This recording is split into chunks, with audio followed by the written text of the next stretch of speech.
Oke, pertama kita buka, kita unboxing untuk Samsung Galaxy A50 nya. Kita keluarkan release-nya. Nah, ini untuk Samsung Galaxy-nya warna putih. Putihnya seperti putih mutiara, jadi tidak down tapi lebih ada glossy-nya. Kamera 3. Oke, kelengkapannya dia sudah ada handsfree,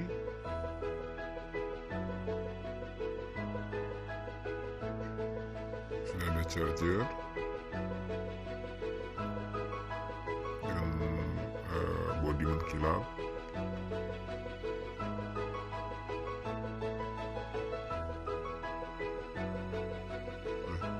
Handsfree-nya dia sudah didukung dengan Dolby Atmos dengan adapter 2 ampere fast charging, adaptif fast charger.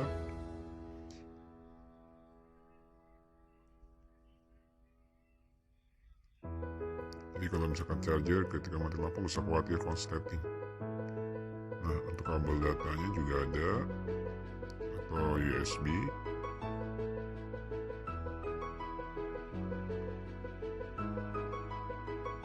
Jadi kalau misalnya mau aktifin Dolby-nya minimal sebagai perangkat Bluetooth ataupun kabel.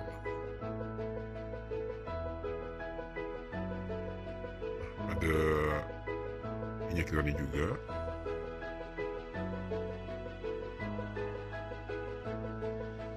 Oke, untuk spesifikasinya sendiri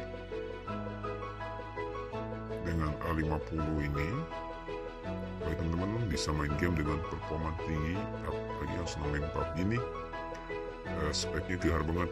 Jadi bisa sampai grafisnya itu bisa sampai ekstrim. Nah, dengan layar Super AMOLED 6,4 inch. Nah, untuk hasil gambarnya lebih jelas, lebih terang. Nah, untuk menunya seperti ini. Dia